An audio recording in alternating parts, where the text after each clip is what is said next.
Buffer solutions बहुत important है। Buffer solutions,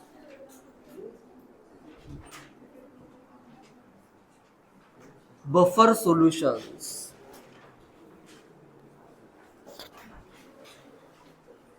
buffer solution ऐसे सॉल्यूशन होते हैं जिनका pH small amount of acid add करो या फिर स्मॉल अमाउंट ऑफ उसमें बेस ऐड करो, इनका पीएच चेंज नहीं होता है। ठीक है, कांस्टेंट पीएच रहेगा upon addition of small amount of acid और बेस। सिंपली अगर डेफिनेशन देखनी है क्या आएगा? Buffer solutions are those solutions which resist a pH change which resist a change in pH upon addition of small amount of acid or base। small amount of acid या फिर base add करते हो तो इसका pH change नहीं होगा। ये क्या करेगा? Resist to change in pH। Change in pH के चेंज को ये क्या करता है? रेजिस्ट करता है। जैसे इसका बहुत इंपॉर्टेंट एग्जांपल है ब्लड। ब्लड सबको पता है, ब्लड एक बफर सॉल्यूशन होता है। ब्लड का पीएच कांस्टेंट होता है। ठीक है, पीएच ब्लड का अराउंड होता है 7.4 होता है। ब्लड का पीएच अराउंड होता है 7.4। तो ब्लड में चाहे एसिड ऐड करो या चाहे बेस ऐड करो, स्मॉल अमाउंट, ये भी इंपॉर्टेंट है, स्मॉल अमाउंट में ही ऐड करना है। बहुत ज़्यादा ऐड करोगे तो फिर तो पीएच चेंज हो ही जाएगा। स्मॉल अमाउंट में इसमें एसिड ऐड करो या फिर बेस ऐड करो, इसका पीएच चेंज नहीं होता है।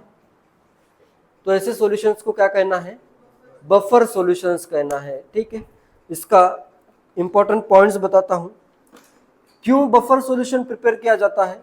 जैसे कुछ बायोकेमिस्ट्री की रिएक्शंस हो रही है। ठीक है, बायोकेमिस्ट्री की रिएक्शंस मतलब इसमें कुछ बायोलॉजी भी इन्वॉल्व रहेगी, तो उसके लिए क्या होता है? पीएच का कांस्टेंट होना जरूरी है। ठीक है, पीएच अगर चेंज हो जाता है तो रिएक्शन होगी ही नहीं। जैसे मेनली एंजाइम्स जो होते हैं, enzymes are active only at certain value of pH. PH की वैल्यू थोड़ी भी चेंज हो जाती है तो जो एंजाइम्स होते हैं वो अनरिएक्टिव हो जाते हैं। ठीक है, तो पीएच का कांस्टेंट होना जरूरी है। जहाँ पे भी पीएच का कांस्टेंट होना जरूरी है वहाँ पे क्या यूज किया जाता है? बफर सॉल्यूशन यूज किया जाता है। ठीक है, in certain applications of chemistry and biochemistry solutions of constant pH is required. Such solutions are called buffer solutions. A solution whose pH is not altered to any extent, to any great extent, by the addition of small quantities of either an acid or a base is called a buffer solution. ऐसा solution जिसका pH बहुत ज़्यादा change नहीं होता है upon addition of small amount of either acid और base. Clear है? ऐसे सॉल्यूशंस को बफर सॉल्यूशन कहते हैं। Buffer solutions are also called solutions of reverse acidity और अल्कैलिनिटी। इसको कहते हैं solution of reverse acidity, solution of reverse acidity और solution of reverse alkalinity। Alkaline nature को ये क्या कर देता है? रिवर्स कर देता है। एसिड ऐड करोगे तो ये एज अ बेस बिहेव करेगा, बेस ऐड करोगे तो एज अ एसिड बिहेव करेगा, तभी तो पीएच चेंज नहीं होगा। ठीक है, क्लियर है? कैरेक्टरिस्टिक्स ऑफ बफर सॉल्यूशन, कुछ इंपॉर्टेंट कैरेक्टरिस्टिक्स है, बहुत ही इजी कैरेक्टरिस्टिक्स है। कैरेक्टरिस्टिक्स देखते हैं, 4 कैरेक्टरिस्टिक्स है। कैरेक्टरिस्टिक्स ऑफ बफर सॉल्यूशंस, एक एक कैरेक्टरिस्टिक देखते हैं। फर्स्ट कैरेक्टरिस्टिक है it must have constant pH. इसका पीएच क्या होगा? कांस्टेंट होगा। पीएच क्या है इसका? कांस्टेंट है। ये कैरेक्टरिस्टिक भी है और डेफिनेशन भी है। सेकेंड कैरेक्टरिस्टिक क्या है? Its pH should not be changed on long standing.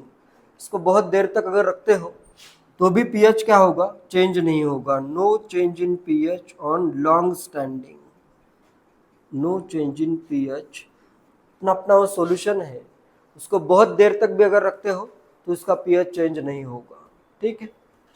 It's pH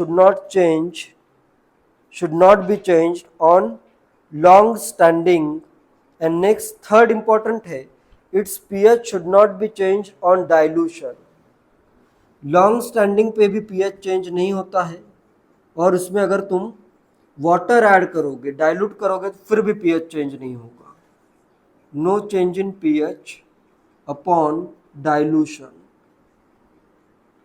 solution को अगर डाइल्यूट करते हो तो उसका पीएच चेंज नहीं होगा। ये थर्ड कैरेक्टरिस्टिक है। क्यों चेंज नहीं होता है आगे पता चलेगा, ठीक है। आगे फार्मूला आएगा तो उसमें वॉल्यूम चेंज करते हो तो पीएच चेंज नहीं होता है, ठीक है। एंड फोर्थ कैरेक्टरिस्टिक क्या है, its pH should not be change to any great extent on addition of small quantity of acid और बेस। स्मॉल क्वांटिटी में एसिड या बेस ऐड करते हो तो उसका पीएच ग्रेट एक्सटेंट पे चेंज नहीं होगा, मतलब बहुत ज़्यादा चेंज नहीं होगा, थोड़ा सा चेंज हो सकता है। क्लियर है। नेक्स्ट देखते हैं types of buffer. Types of buffers या बफर सॉल्यूशंस। बफर सॉल्यूशन के मेनली दो टाइप्स है। एक तो है सिंपल बफर, एंड सेकंड है मिक्स्ड बफर। मिक्स बफर में मिक्सचर होता है। ये फर्दर दो टाइप का है, 2A करता हूँ। एसिडिक बफर एक होता है इसमें, एंड सेकंड आता है इसमें 2B कर देता हूँ, बेसिक बफर। मेनली क्वेश्चन आता है मिक्स बफर पे ही। सिंपल बफर नेम से ही है कि सिंपल है। सिंपल बफर कुछ नहीं होता है, सिंपल बफर होता है solution of salt of weak acid and weak base। Weak acid और वीक बेस का ही जो सॉल्यूशन है वो सिंपल बफर होता है, ठीक है। सिंपल बफर क्यों है, जैसे अगर मैं लूँ, यहाँ पे मैं लेता हूँ एग्जांपल लेता हूँ CH3COO NH4 अमोनियम एसेटेट, ये लिया मैंने। इसमें अगर मैं, इसमें कौन कौन सा आयन प्रेजेंट है, एक तो है इसमें CH3COO माइनस आयन प्रेजेंट है, दूसरा कौन सा आयन प्रेजेंट है, NH4 प्लस आयन प्रेजेंट है। क्लियर है। तो इसमें अगर मैं स्मॉल अमाउंट ऑफ एसिड अगर ऐड करूं तो क्या हो जाता है, वो एसिड इसके साथ रिएक्ट हो जाता है। स्मॉल अमाउंट ऑफ अगर बेस में ऐड करूं तो इसके साथ रिएक्ट हो जाता है, और इसका पीएच बहुत ज़्यादा चेंज नहीं होता है, ठीक है। तो इसके लिए पीएच कितना होगा, pH for this buffer is pH is equal to half pKw plus pKa minus pKb। ये होगा इस pH का, इस बफर का pH। नेक्स्ट इसमें अगर मैं small amount of acid add करूँ तो क्या होगा, ये H प्लस इसके साथ रिएक्ट हो जाएगा और इससे बन जाएगा CH3COH। और अगर मैं small amount of base add करूँ, OH माइनस अगर ऐड करूँ तो ये रिएक्ट होगा इस कैटायन के साथ और बन जाएगा NH4OH। स्मॉल अमाउंट में अगर ये ऐड होता है तो इसमें इसका pH ज़्यादा चेंज नहीं होता है। तो ये अपना सिंपल बफर है, फार्मूला भी इसका ऑलरेडी डिराइव हो चुका है, ठीक है। क्लियर है। तो ये फर्स्ट टाइप हो गया simple buffer.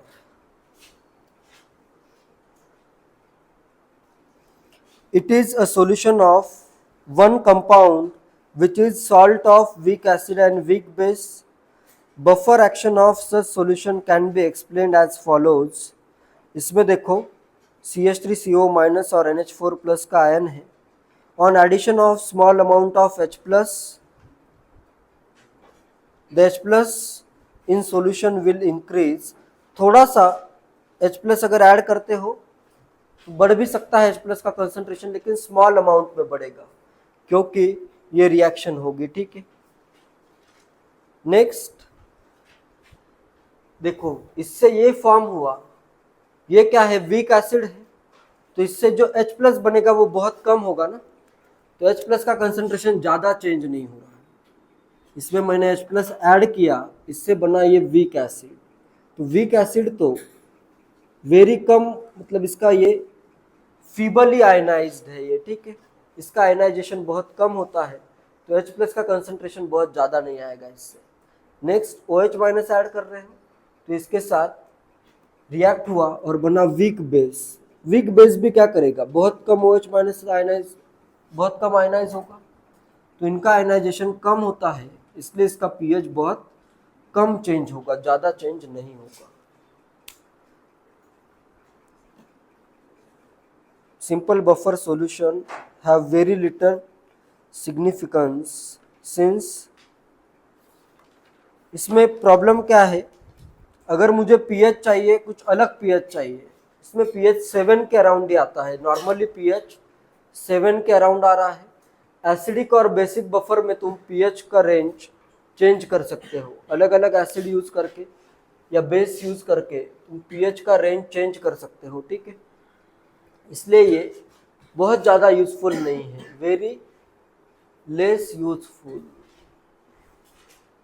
Very less useful, उसी को यूजलेस नहीं कहना है, बहुत कम यूजफुल है, ये ज़्यादा यूजफुल है, क्योंकि इधर पीएच का रेंज कुछ भी हो सकता है, इधर पीएच का रेंज बहुत ज़्यादा डिफर नहीं कर सकता, ठीक है, क्लियर है ये।